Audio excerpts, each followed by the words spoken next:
Я увидела гадание на то, когда, в какой возраст родится ребенок. У меня еще нет детей, мне 31.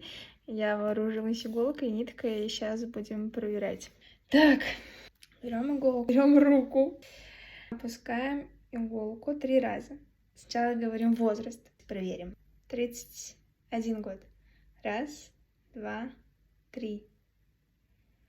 32 года. Раз, два, три. 33 года.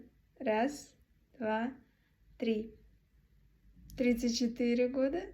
Раз, два, три. Серьезно, блядь? Только в 34, блядь? Серьезно? Давай еще раз. 31.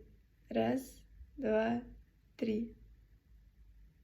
Не, ну вы же видите, она стоит. Может, 32, блядь? Ну, пожалуйста. Раз, два, три. Нихуя. 34 родить первого ребенка это норм или стрём?